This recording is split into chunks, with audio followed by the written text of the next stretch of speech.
What an amazing ride that you were on, hey? Yeah. Yeah. And we're just going to talk. We're going to jump into it. This is it. We've already started. We've already started. There's no official entrance. There often is, but whatever, right? We just need to hang out and chat. So, I mean, for you, this has been, how long have this all been going on for? Has this been since Oh, you were a wow. kid, or is this, yeah, how long has this all been going on? But which bit? Like my hospital bit? Yeah. Let's, let's start with the hospital bit. Okay. But the hospital bit since last year, I would say. Wow. And you've just been in and out of hospital.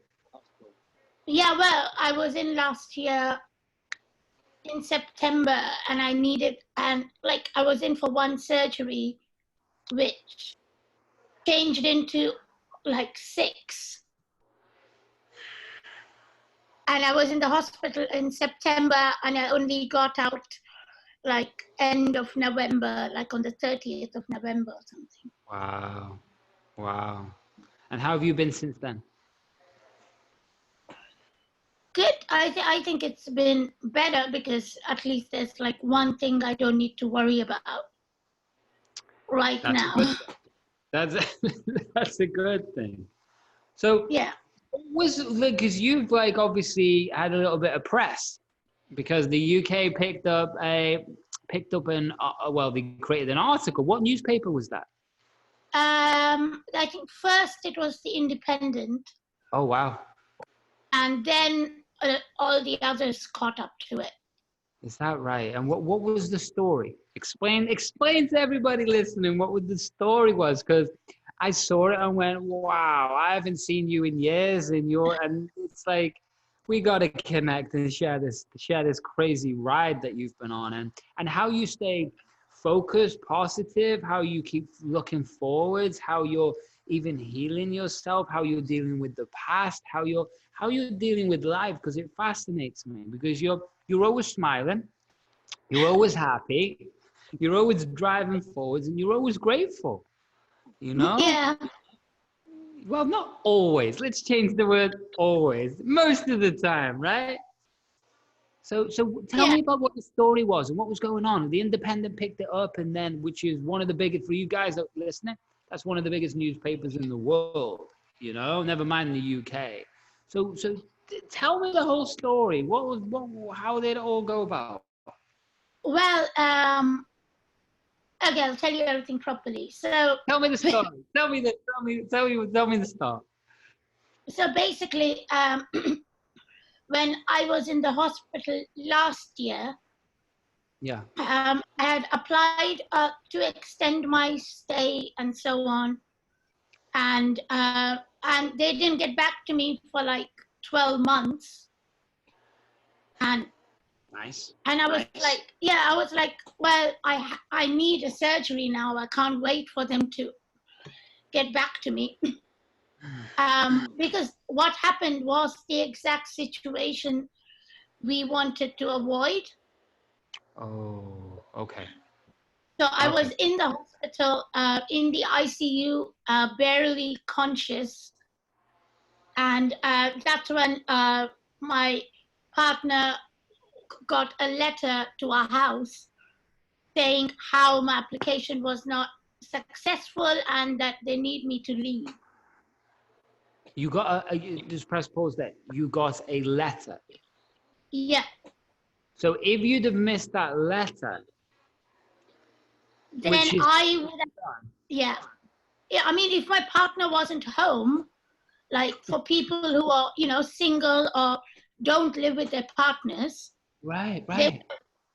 they would have been liable to be like forcefully taken up and refused entry for the next 10 years or something because you're an illegal.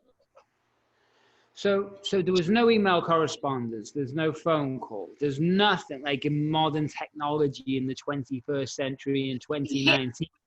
You got a letter. That letter in the UK, it's a postal system. The postal system is like inundated and it's kind of rubbish. Although the UK postal system is pretty good, it's still, things get lost all the time.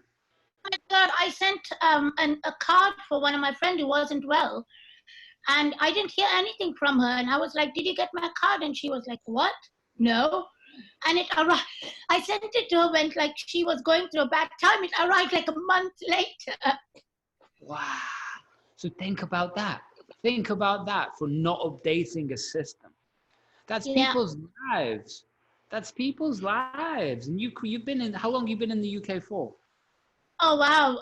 Now, like almost 10 years now. A few months to go. Right. It's a long time. And when did we first connect? It was years ago now. It's like 5 years ago. Yeah. I think about 5 years when you were like visiting your nan in the UK. Oh, wow. Do you know what? That was when we just started the podcast. That was Yeah. brand new. I was my grandma, my nan. Yeah, my nan. My grandma was Yeah. passing. Are you And my saying that? nan was passing. Yeah. And wow, that's 5 years. That's gone so fast. Yeah. So there you were in hospital, in the Yeah. ICU, not even conscious. And your partner comes with a letter. No, well, apparently he got the letter and he didn't want to tell me because Right. he wanted to like, figure out a plan. Yeah. Okay, yeah. Because he knows like unless there's a plan, I will be more worried than I have to be. Totally. So Yeah. So did he come up with a plan? Was he able to create one? Yeah, well, he went to our solicitors at the time. Okay. Who we later found out gave us all the wrong advice, which is another story. Yeah, and they said, okay, you can apply under this new thing, which says that she's unable to leave because obviously, she's in the ICU. And we got lots of letters from the doctors because common sense doesn't seem to have a place for the UK Home Office. Yeah, so right? The ticking boxes. Yeah, which was also challenging because I was like so in and out of consciousness, and the letter came at a time where they were like, I was in a coma because I was in so much pain and so on, and the doctors couldn't take anything I say under legal supervision then. Okay. Because obviously I was too drugged, so they couldn't take it seriously. I see. Yeah, and for them to write me a letter would imply that I give them legal permission to share my medical data. Gotcha. And you weren't in Compass mind to be able to do that. Yeah, I mean, although even now I would be like, yes, of course, please share it, because, it's literally life or death. But you need to have, a little badge which says you have permission. Wow. Yeah, there was like, because I was like on a ventilator, I couldn't speak, and I had like a little whiteboard to write it in. But even then the doctors were like, oh, there's a legal process, because once she, comes through, and then she could be angry at us for disclosing types of information. Right. And I get it from their side, right? They're dealing with millions of people and everyone's got a different opinion and it's different circumstances, right? So I get it from their side. But yeah, I completely understand it. But I was just there like trying to shout, but not shouting, going, just tell them whatever you have to, like. Wow. Write a letter. So when you were in a coma, how is that? What's the experience? Is it like you're asleep and awake? Do you remember? I do. I always have this, like, I've been in a coma twice now. And I think we talked about this, like, when we met, like, when I had, like, my lung removed, I was in a coma then too. And for some weird reason, every time I'm in a coma, I end up, like, in a circus. Okay, so in wherever you go to like a circus. Yeah, yeah. It's like my parents own a circus, and I live in a circus. It's like this continuing dream that I don't even like. I've never even been to a circus in my real life. So Oh, wow. I was going to ask you, do you like circuses? But you've never been. no, Wow. Are you happy there? yeah. Are So you, I are can you, only are you, sorry. So there's an internet's a little bit wobbly. So carry on what you were saying. no. I was going to say that maybe that's like your brain's way of like keeping you calm. Because if it makes you feel really happy, Yes. then you're not freaking out that much. Exactly what it is. It's a part, It creates a separate part in the brain that is your safe place. It's like multiple personality disorder or trauma, Yeah. repeated trauma. It separates. So that's its protection mechanism. So how fascinating that it creates a circus for you. And so when you're in the circus, are you still aware of what's going on outside? No. Okay, so that is a complete separate part. Yeah. Wow. And, So that, and I always, every time I like wake up, like I have this moment where I'm like, wait, is this the dream or was the circus a dream? Like it takes me like a few hours to like get proper in my head because it's just such a big shift. yeah. Wow. And then when you get the consciousness back or awareness back of this world, not saying reality because what the hell is that, right? But this this world, are you awake? Like eyes open awake, or you are? Well, I, I think Martin, my partner, is probably better at this because according to him, I woke up several times Okay. and didn't make much sense. I was, sometimes I would just move, sometimes my eyes would be open, sometimes they wouldn't. Right, But right, right, right. I don't have any recollection of those things that he says. Interesting. Interesting. Fascinating. See that even that's a little psychedelic trip in itself. It's like Yeah, that's amazing. yeah. Because like he actually showed me like pictures, and when I woke up, where I wrote something in the whiteboard, and so on, and I was like, I have no idea what I meant by that. Like I don't remember it at all. Wow. Wow. So there you were in hospital, bouncing in and out of consciousness, in the ICU, in a coma. And then is it called the home office? What's it called? Is it in the home office? So then the letter came and you got bad advice. Martin sounds like he's an absolute rock star. It's like, Yeah, he's like, my God, just, yeah, what a guy. And did he form a game plan? Was he able yeah. to? He only told me the next day or so on. Gotcha. When he said, "Oh, so we're going to do this. We're going to get letters from these doctors, and this is the route we are applying," and you know all of Wow. those things. I mean, it was still bad, but at least I know there's something we could do because, Right. It gives you hope. It gives you a direction. Is this all costing money?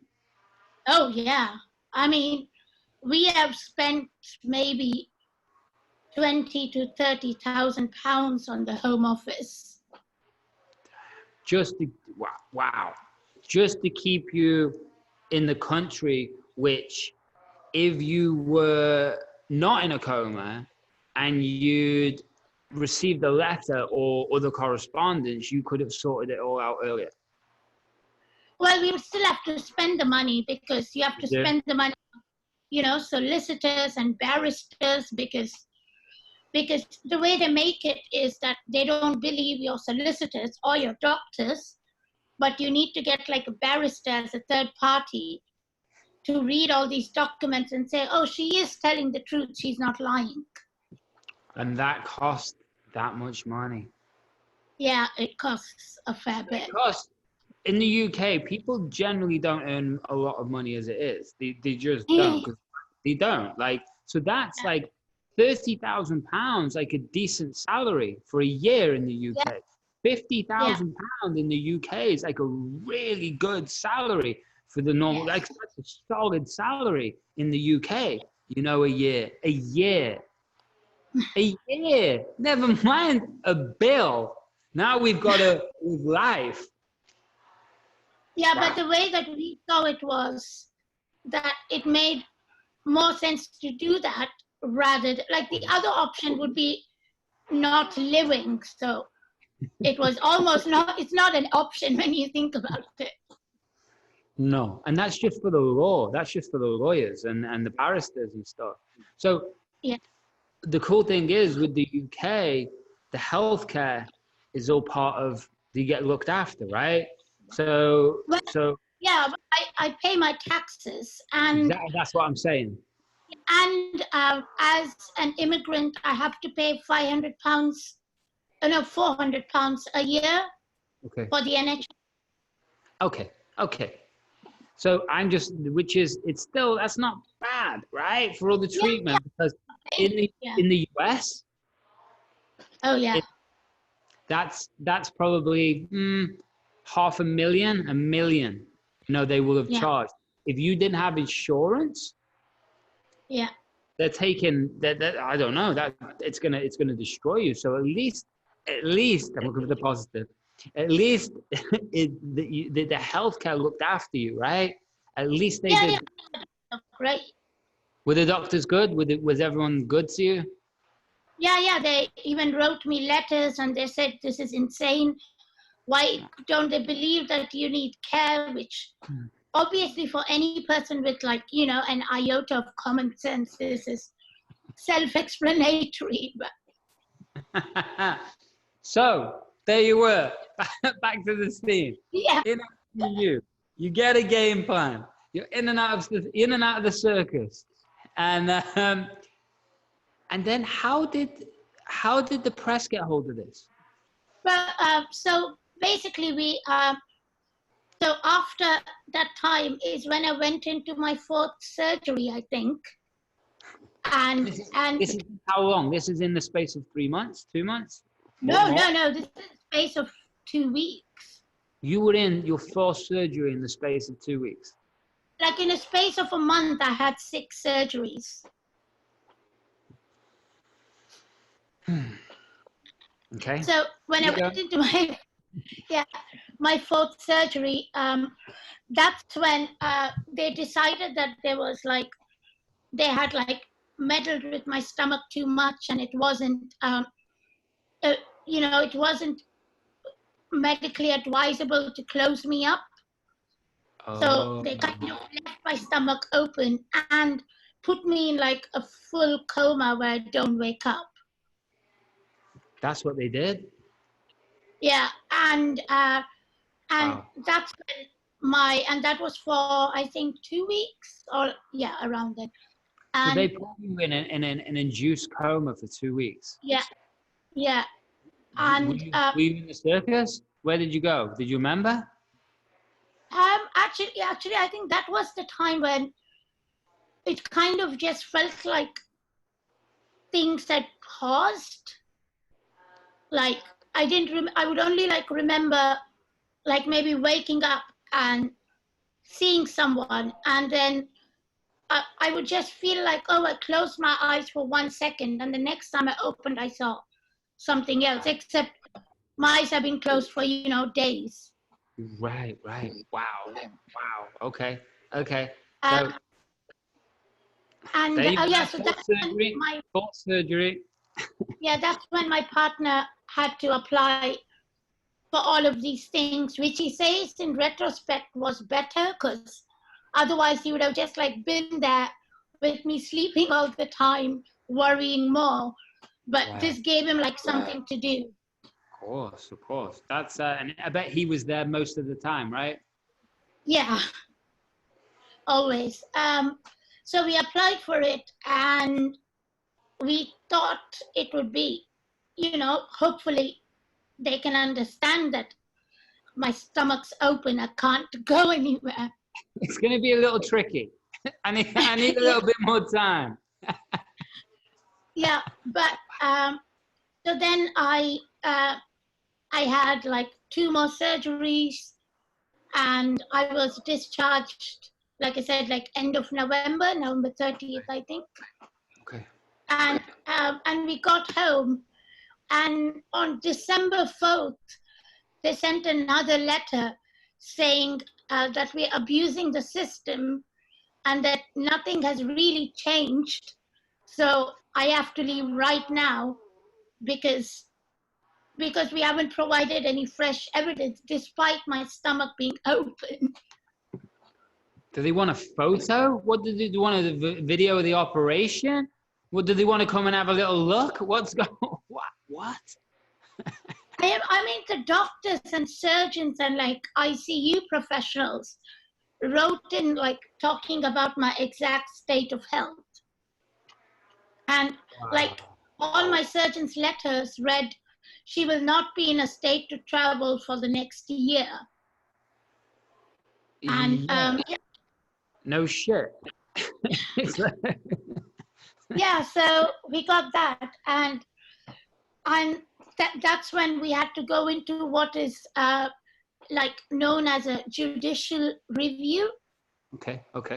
Which basically means that I think I need to be here, but the Home Office thinks I don't.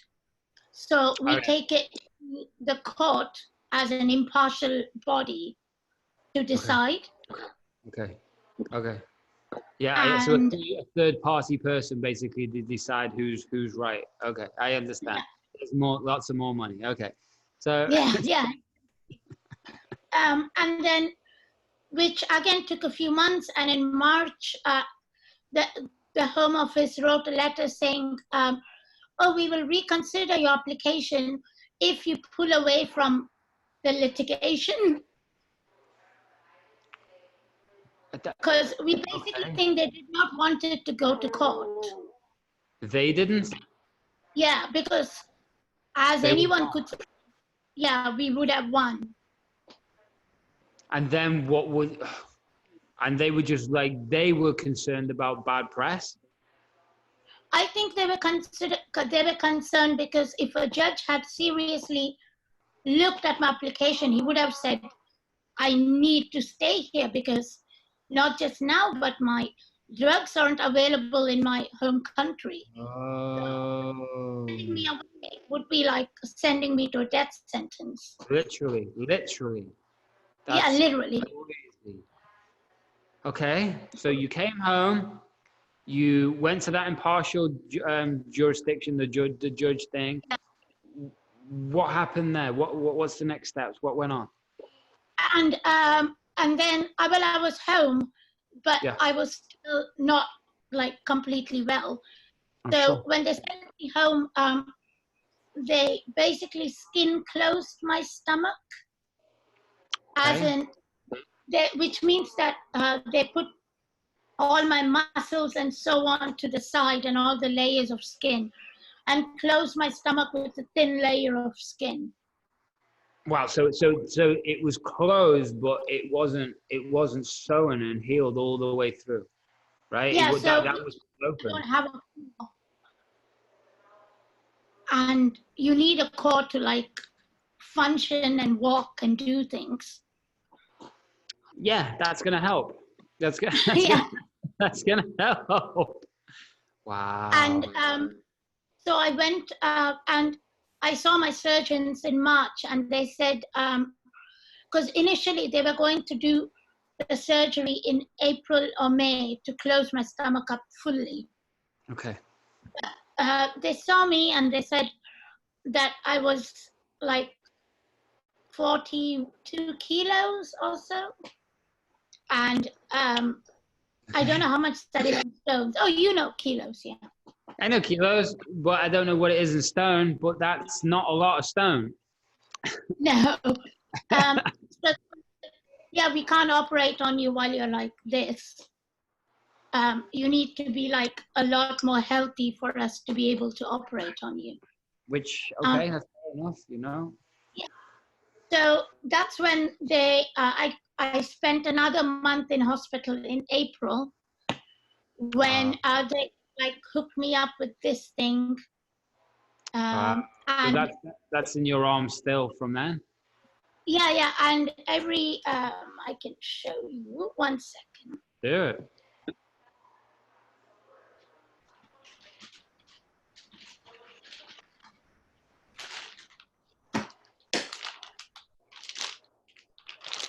Yeah, like every night I get all of this into my veins. Wow. And what is that? It just has like all the Nutrient. nutrients Gotcha. and oh yeah, there's so many parts to the story. I forgot to say. No, carry on. I'm positioning myself for the next part of the story. Yeah, so because my stomach was only skin closed, Yes. a part of my small bowel made a hole through my stomach, Okay. which means now everything I eat, most of it comes out of that hole. Gotcha. So you're going to get toxin poisonings. Yeah, so I mean, I can eat like bread, bacon, avocado, like everything comes out of it. Oh, wow. So this to be able to like, you know, get some nutrients in So me. because of that hole, then it's a case of they're just putting fluids in you. Yeah. So are you eating right now? Or is this? Yeah, well, I can eat, but not much of it goes into me. I understand. Yeah. But, you know, it's hard to stop eating, so I still eat. Yeah, it's hard to stop eating for sure. Wow. Okay. So there you were at home using those bags, putting the nutrients in because you couldn't, you weren't healthy enough and didn't have enough nutrition to be able to go in for the operation. You've got skin closed over the top. Everything else is open. Yeah. How's that feel? Is it in constant pain? It's more tiring because like other parts of me have to work more because I don't have my stomach muscles. So then And it everything makes is me out of balance. more tired.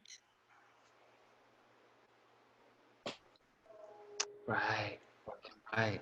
So, okay. Then what was the next stage? What happened then?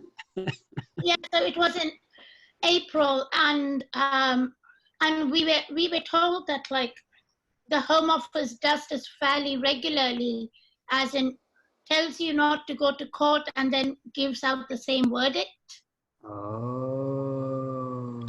You know, you have to pay the solicitor, you have to pay the court fees, the barrister fees, and more fees for the applications. So they just hope that at some point you run out of money.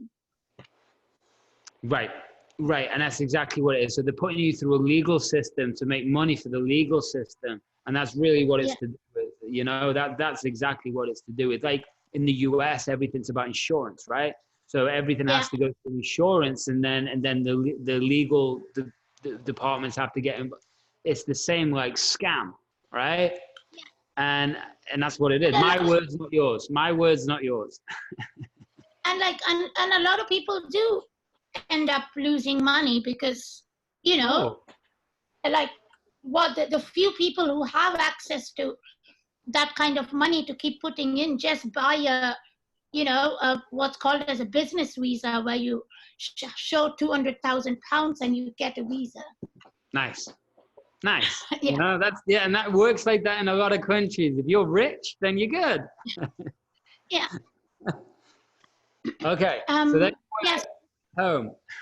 Then yeah, what? so and that's when and because like my main focus through the whole thing was to be able to like get my surgery because I know the drugs aren't available in India, and and I would be terrified for some other surgeon trying to understand my case when people aren't very well versed with the disease.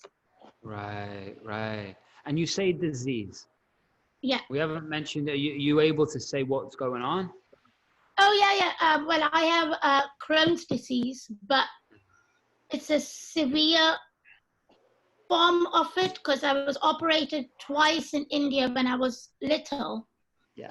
And they did not recognize it as Crohn's disease. Yeah. So which means they cut out large bits of me, which if I did have it now, maybe things would be better. Yeah. Crazy. I remember all that. Yeah, it's like that's Yeah. and that's one person. Think about that, right? People, Yeah. that's one person, one day, one surgeon makes a decision and that changes your life forever. Yeah. If they'd just known that it's inflammation and it's not something you need to cut out, they could have treated the inflammation. Right. Exactly. So But now you can see why I'm not excited to go back to that country for care. I wonder why. Beautiful country, beautiful people. Maybe not the best. Right. Yeah, so, and that's when, because it just felt like I had to keep having this anxiety in me of wondering, when am I going to get the letter? What will I do if they say no? It kind of just felt like I was giving all the power to someone else who clearly doesn't like me very much. Oh, well, yeah. Yeah. I don't know if it's personal, but they're doing their job, whatever their job is, it probably needs to change. It's like, yeah, man. So that's when I spoke to one of my friends who is quite well versed with journalists and so on.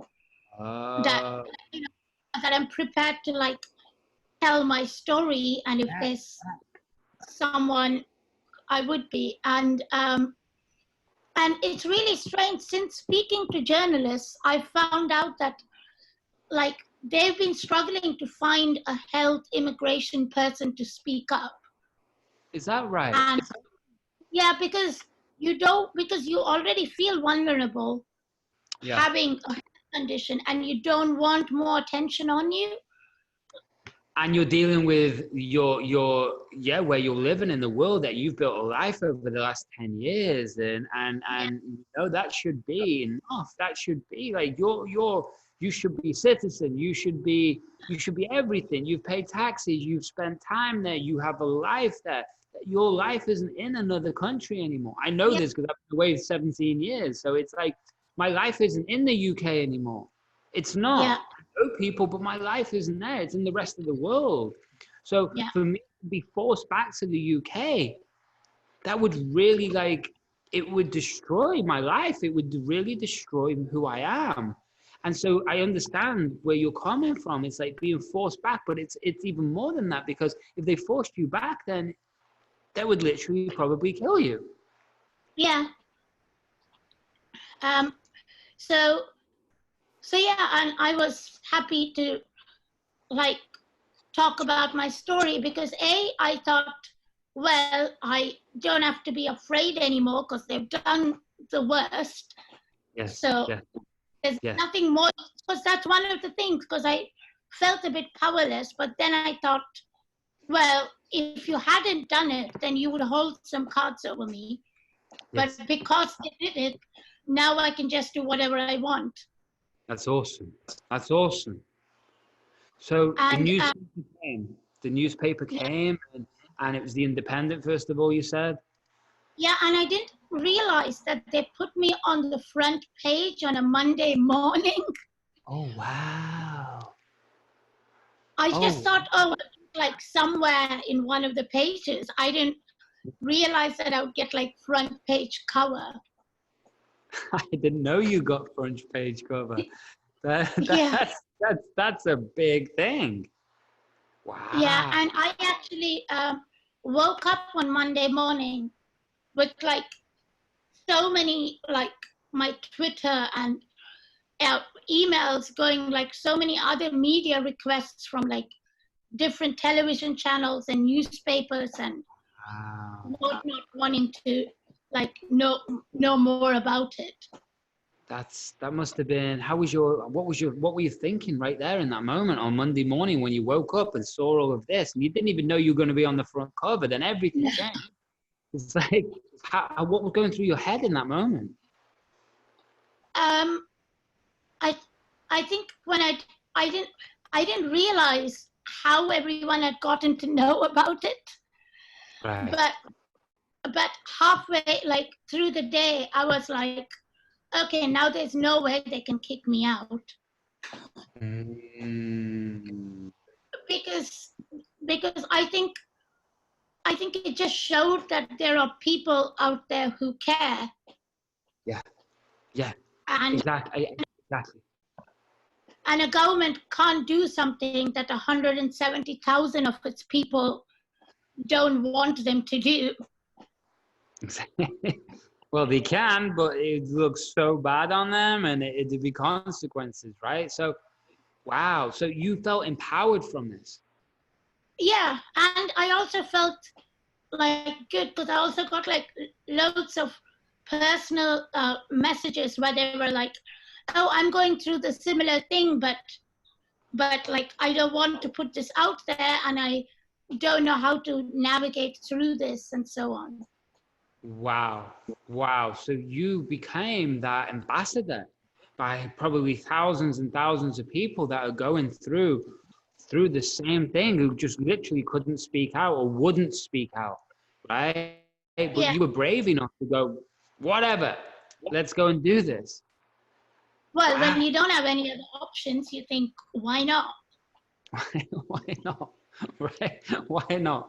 What have you got to lose, right? It's like, you're already in, they've already put you in a circumstance that was so, the amount of stress that you must have been under going through this must have been unbelievable as well. Yeah. How are you managing that? What were you doing on a daily basis? How are you managing that? Which part? Like after Stress, the stress, well, the whole thing. Like, how are you coping? How are you dealing with all this? What were you telling yourself? What were you focusing on? um, I think I don't know. I always had this feeling where I was like, well, there is a way. There has to be a way, but I just haven't found it yet. So you were constantly in the mindset of focusing on the outcome, the result, and it didn't matter what challenges came along the way. You were just solidly focused on that has to be a way. I just haven't found it. Yeah, because I didn't. I mean, for me, if it was, let's say, oh, I just wanted to be here because I've been here for 10 years, which I think is Yeah, an equally valid statement. I do too. Yeah, but when I thought about it, I, I know this is a strange thing to say, and I still say it going through so many surgeries. I was like, well, I know I won't die. And if I didn't get this, I know medically I would. So that means there must be a way that I haven't found yet. Right. So in your head, there was no alternative. It was Yeah. literally live or die in your head. And obviously you're such a bright light in the world and you try so hard with working and everything. And this must have destroyed all of that side of your business and life, right? Yeah. Yeah, I think I like stopped doing anything because all the little energy I had was directed towards Right. this. And you were doing so like 5 years ago, you were really starting to get noticed. I remember you on stages speaking. It was like the social media. You were starting because you were ahead of the curve in a lot of the knowledge 5 years ago. You were. I remember you were ahead of that curve. And then Yeah. it got taken away from you because of your health and then the circumstances, right? Yeah, but no, but I kind of think it's just made it like better in a way because I feel like now the projects I'm designing also consider like the legal and access to healthcare aspects of it, Ah, which I gotcha. wasn't thinking of before. Well, why would you, right? So you feel Yeah. it's aligned you. It's aligned you with Yeah, more of your purpose, and it's got also momentum behind you now, right? The energy to, yeah, like, because people know you now. yeah, yeah. Wow. So the newspapers came. Monday morning was there. Your mind must have been a swirl. You came to the afternoon. You felt empowered. What happened next? I was contacted by the people at Change, Okay. Okay. who Explain have change. been like, Explain change for people who are listening. it's change.org. You can like campaign. Excuse me. You can campaign for like, I don't know, like I want or don't want a Starbucks in my street, Right. to actual like life-saving things like my campaign. Right. Right. Right. Right. Right. So you jumped onto change. So change actually contacted you. Yeah, That's huge. That's yeah, huge. and they've been like amazing at helping us, and like Really. doing things when if I wasn't well, they would like help me still like do things that by helping out with like videos or text and Ah, so on. really? Yeah, they're really amazing. Go change. I like that. Well, I need to have a little chat with them as well because it's an incredible journey and it's like it's and have you look and so you're still obviously financial wise there's still that weight over you, right? Or is it still there? Well, yeah, I'll tell you the whole story, and then it's not finished. Keep going. So yeah, so and then I wrote to my MP, who was lovely, and she got back to me like in less than 24 hours and said, I'm going to bring this up in the parliament. Wow. And she brought it up in the parliament, and like being the parliament with the Tory government being the only response they gave was, you can take this over with the Home Secretary. We won't discuss this here for whatever reason. I can only imagine, because if they discussed it, they would have to say that they're heartless. So, And that's the point. They weren't even willing to even open the door for you. yeah, So yeah. okay. So what then? And and and yeah, well, and after everything, like my MP wrote to the Home Secretary and so on, and they finally decided to let me stay, give me a visa, Okay. but the route under which I applied for was EU human rights, because for some weird reason UK doesn't have a human rights route. Uh, um, Nice. and yeah, and the route required them to give me a visa for 30 months, 2.5 years Okay. ish. But they decided to give me a visa for 12 months and consider me under exceptional circumstances, which was not at all the route I applied under. So they changed. They changed it.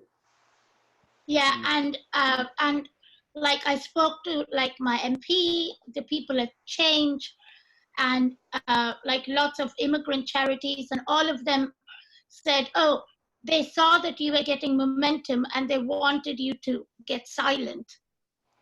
So that's the reason they gave you for 12 months. So basically, after 12 months, they could potentially get rid of you. Yeah. Man. So what's Yeah. going through your head when that happens? Sorry. There's a slight delay on the internet, so I keep interrupting. And yeah, so when that happened, like to me, I just felt that was really stupid, because nothing's going to change in 12 months. Like, I'm still going to need those drugs. And so my MP wrote to them saying they haven't considered the fact that that the drugs I need aren't available there. Right. And the 12 months, it doesn't really make sense. And for that, they replied saying, it's actually really funny, like the letter last year said, oh, if she doesn't have access to these drugs in her home country, she could receive palliative care. Okay, what's that? Palliative care is basically like the treatment you give for old people to help them die.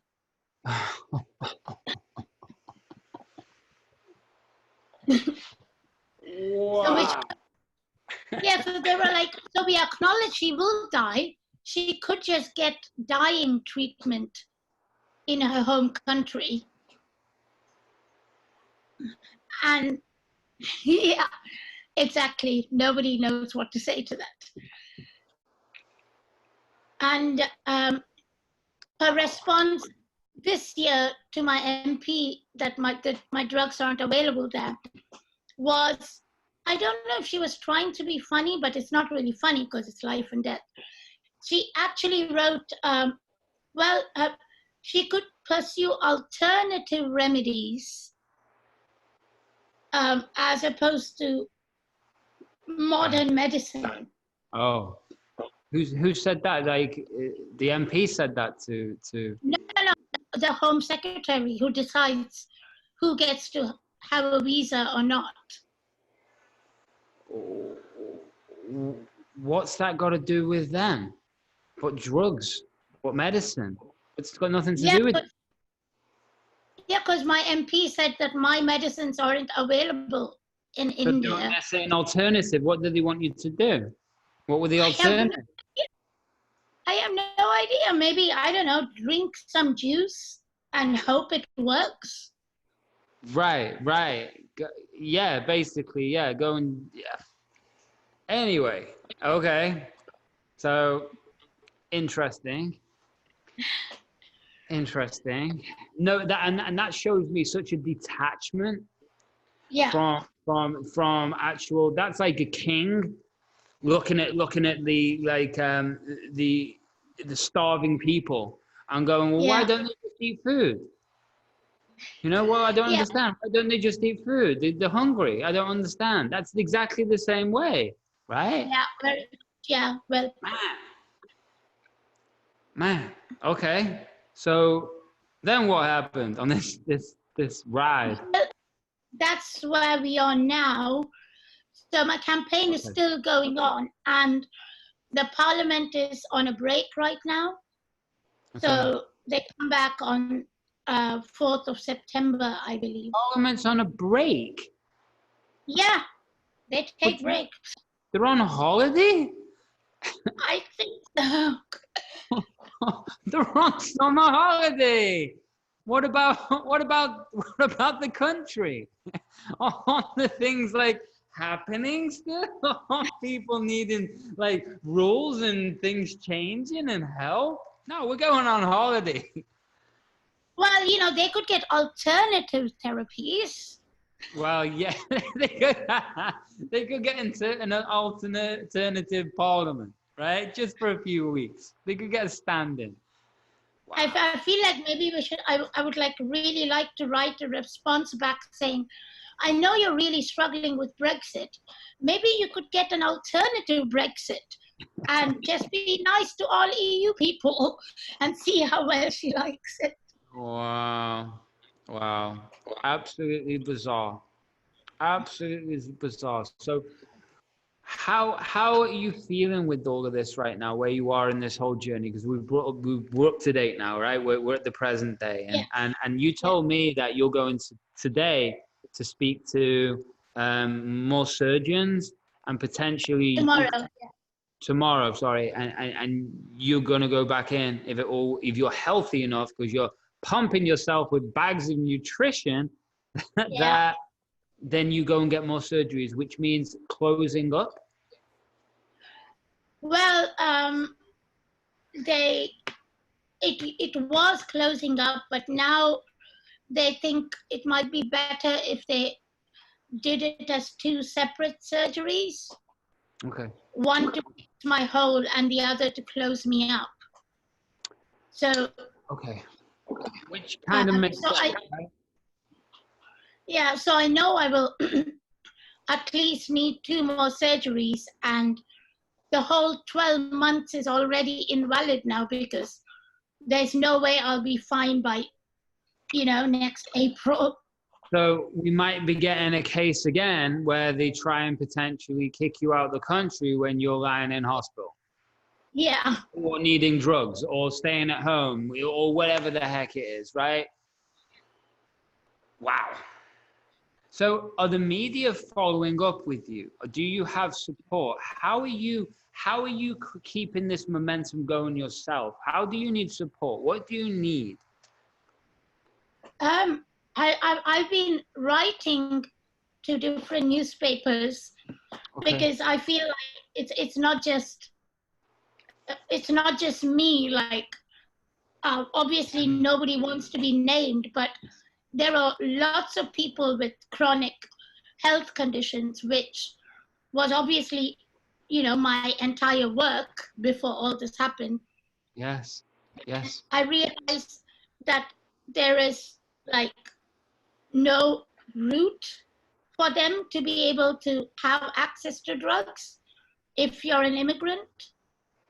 And so for me, this isn't, if people could like share the campaign, or I can send you the different newspaper articles.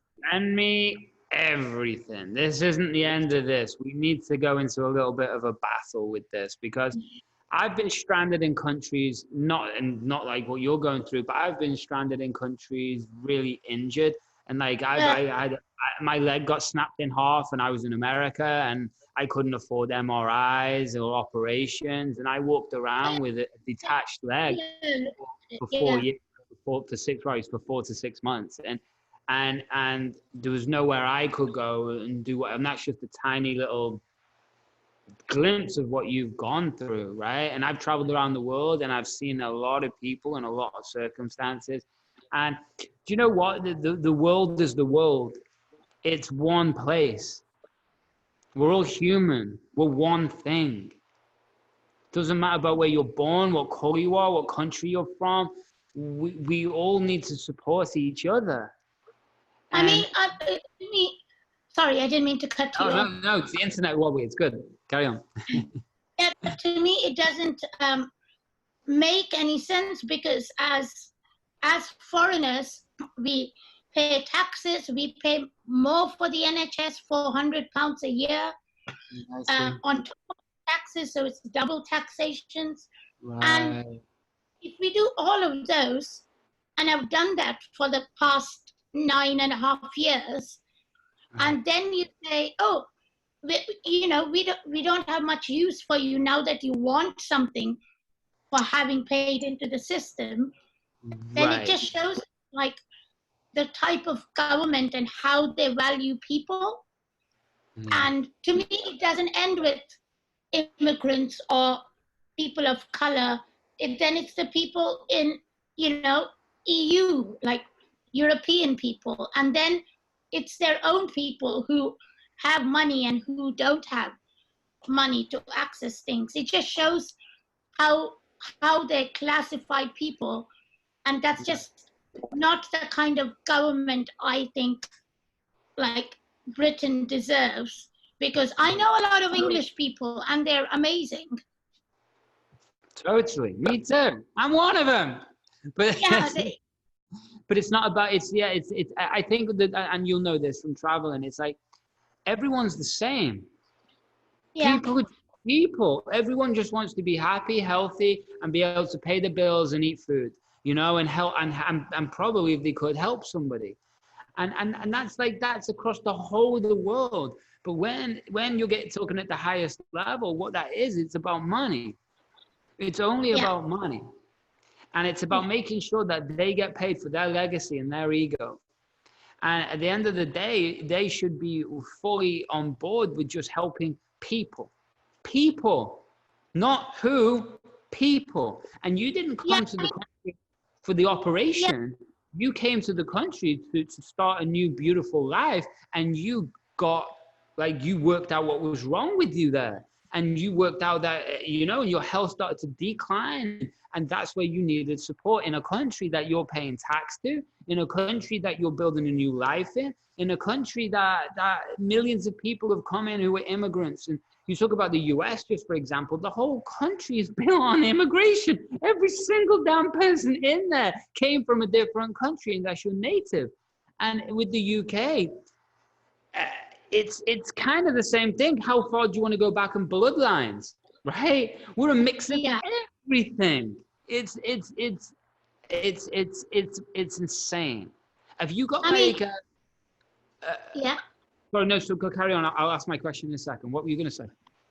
I was just saying that I have been fortunate enough with, like, you know, family, and you know, my partner, and even his mom and dad have been like super helpful in like lending us money and so on when we needed it. But most people don't have that, and I think as someone who has the privilege of, you know, fighting this, I really think people need to know exactly how many people are being, you know, forced to die because of this reason.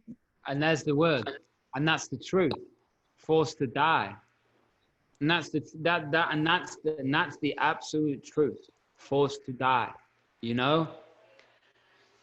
And that might sound shocking to people, but it's the truth.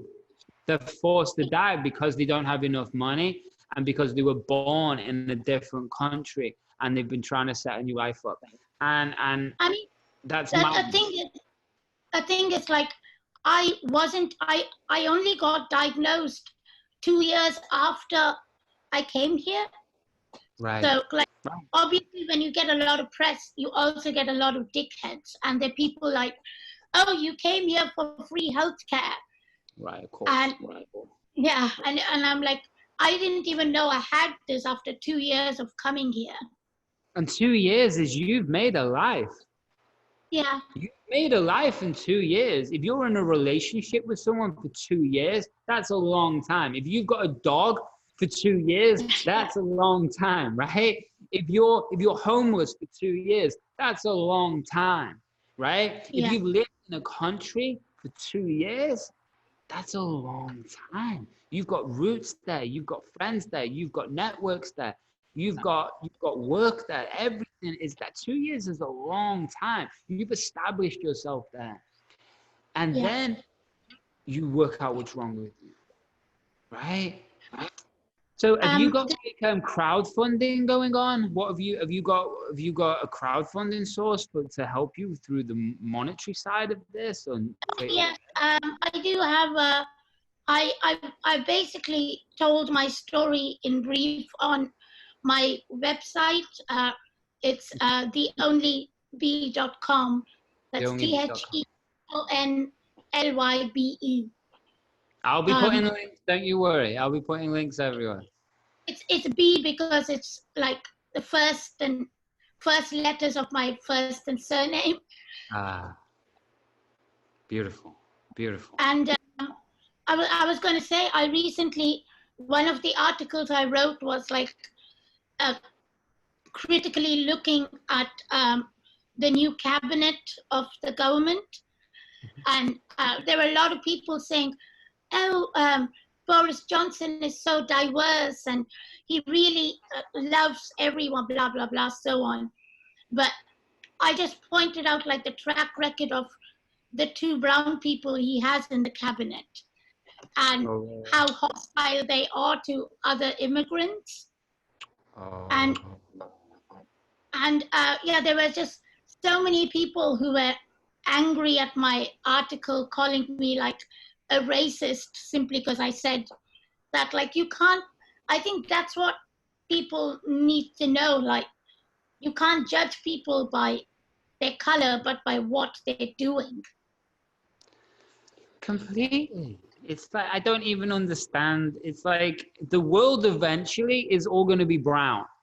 I don't know if I don't know if people get that because white They don't people. want, they get it, they don't want to that.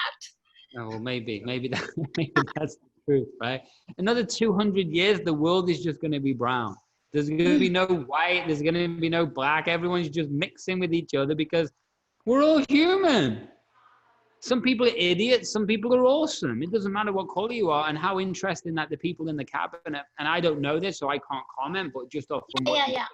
patterns, it's a case of that the reason why they're there is because that's the way they think. It's a chip on their shoulder, and then he's basically, I'm not saying because I don't know, but basically the pattern looks like to me, it's just, well, yeah, because that ticks boxes of having some people with color inside the cabinet, but what's inside of their mindset that got them there, well, they're probably going against their, like you're saying, the immigrants, and that's absolutely insane. So what's the steps for you now? What's your mission? How can people help you directly? Yeah, what now? Yeah, well, right now as you know me, I'm now trying to collect stories of people with health immigration things to understand the bigger picture, because I can speak for, chronic diseases and Right. my specific type of drugs. I want to understand the larger problem before I can, because now I know a lot of journalists, I've come to know a lot of politicians, and I think we really need to educate government bodies to do who are making decisions about other people's health, having no idea what their decisions means. No, because it's another statistic, and Yeah, it's another box talk, and I don't know whether they do it anymore in the UK because I haven't really been there in quite a while. But it's a case of, um, I know that they used to video and show live feed of the parliaments, oh, they do and that still. Yeah, they still do that. Are people awake? Because there was so many, they used to show it, and half the cabinet was empty and the other half was asleep. It's like, yeah. I don't know whether that's still the case.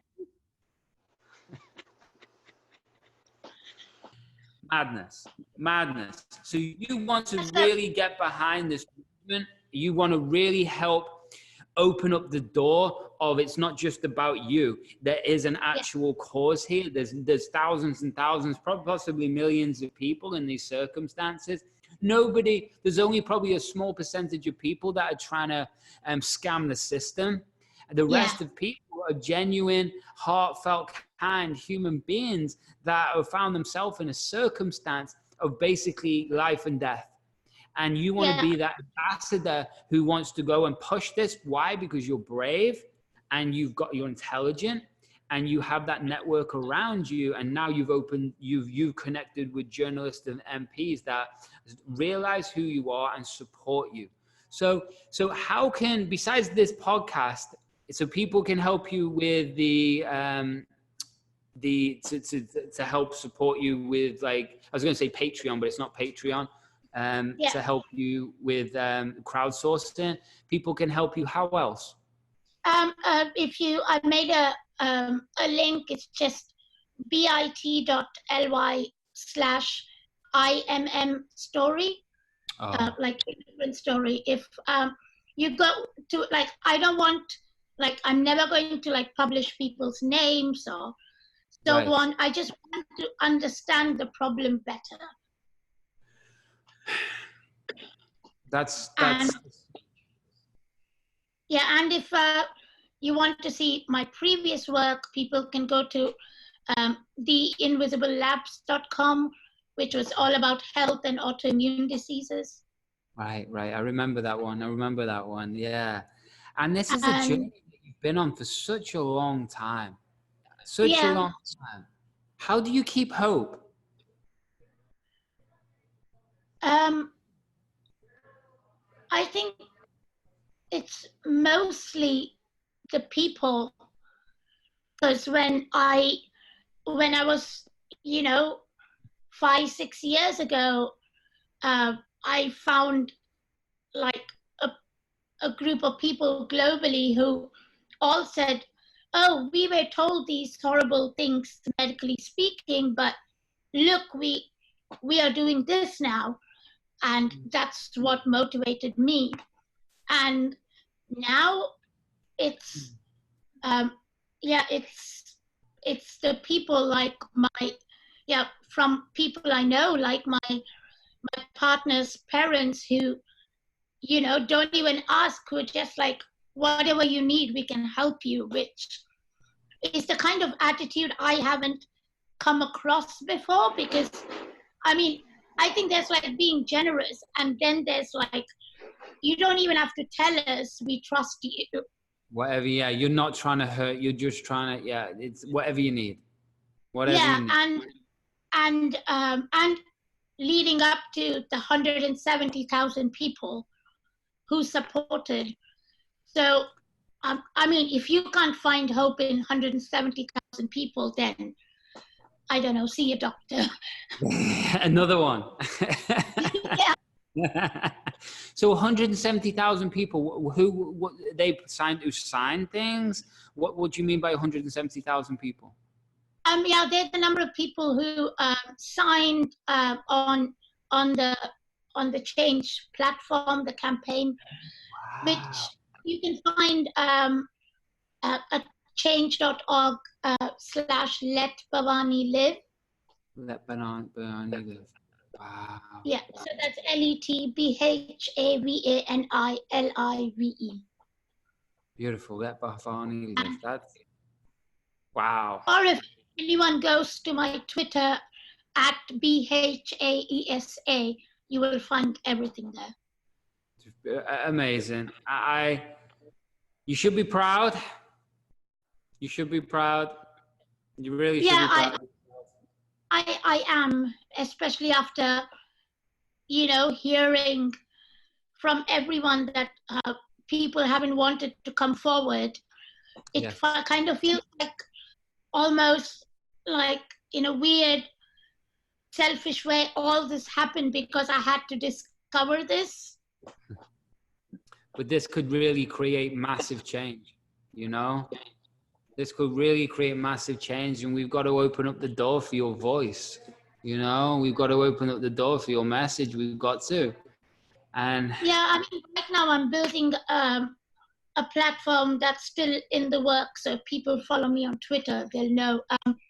It's we're trying to like collate all the information for people in similar situations, like charities or free legal counsel and so on, in one place. Because like when I found myself in the place, I didn't know where to go or what to do. Right, and that's the thing, right? There's because it's not out there, because everyone's hiding from it, because they don't want to share it, because then that affects their life. Oh yeah. On top of this, I forgot to mention another small slither of a story. Please do. When in 2 months ago, I got a call from the NHS finance team. Okay. I didn't even know they existed. Which they rang to me to say, "Oh, we don't think you're liable for care anymore. So, like, can you come in for an interview?" And what's worse is that they said, when the Home Office refused me and I was in a coma, at that point, my liability for care went away. And they said if I needed any more future, surgeries or care, then I would have to pay for all my surgeries. Wow. Yeah. And I was like, well, the Home Office said they screwed up. They gave me a visa. Doesn't that mean like they made a mistake in rejecting me? Correct. And they were Yeah, but you should have waited until you heard from them. Should have waited for what? To go in for surgery because you were going to die? Yeah, exactly. That was, and it was like such a horrific experience to go through the interview. And Oh, she even wow. she even told me like blatantly false statements. Like she said, "Oh, if you applied for a visa and you're waiting to hear from them, nobody qualifies for NHS care. You have no rights while you're waiting." And sometimes they take like months. Like Yeah, for me, they like 12 months. And does that mean I have no rights because you took forever?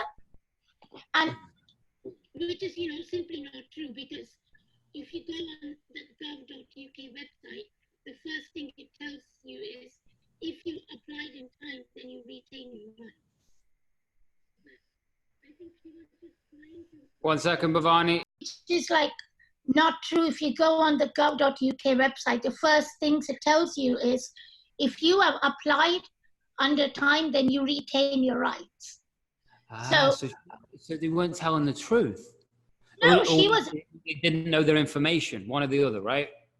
Yeah, but I think she just wanted to scare me because that's her job to, make me more scared. Right, so you give up. Yeah. But you're not giving up. Yeah, but then I told her if they say, that I'm not eligible, then I will just get my MP to speak to him directly. And I told her I'm going to need exactly who you speak to, because this is like an information I'm going to write an article about later. And what was their response? She was just quite angry and didn't really want to say anything. And then she started telling me all sorts of lies like the one I told you. Wow, it's a shame we didn't have that recorded, right? I do have that recorded. Really? Yeah, that's the article I'm writing for, because it's one thing on blogs, but if you're writing for newspapers, they really want hard facts Exact back information. So you had it recorded. That's amazing. So which newspaper are you writing for? Whoever picks it up? Yeah, I think so. I'm speaking with a few charities on because apparently these health surcharges and NHS and immigrants are a hot topic right now. Oh, so that's perfect. That's perfect.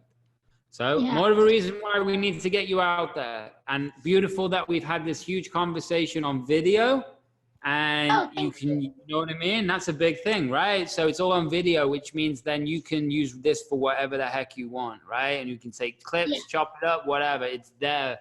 And then we need to get it out to the world. And so we'll keep talking after this, and we'll work out how to give you more support in any which way I can. Then, thousands of people listening to this.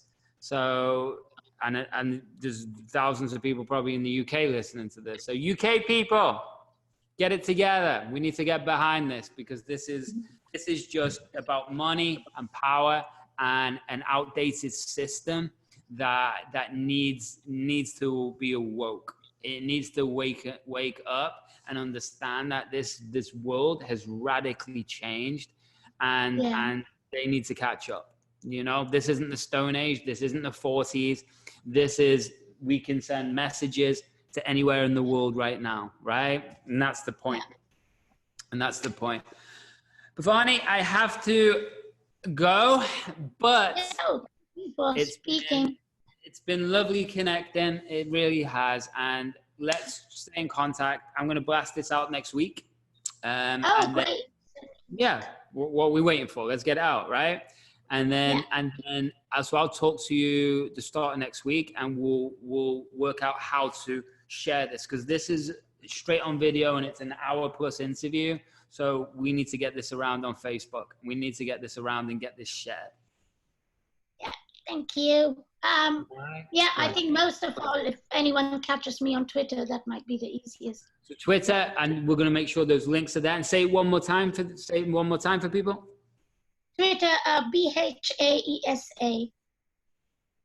Easy, easy, easy, easy. So this is helping, and whatever happens at the end of the day, you know, we all go one day. You know, that's the thing. There's nothing to be afraid of ever there. We're all safe. It's just a case of this is your purpose and your mission, you know, so own it. And you are, you know, Yeah. nothing to be scared of. You got it.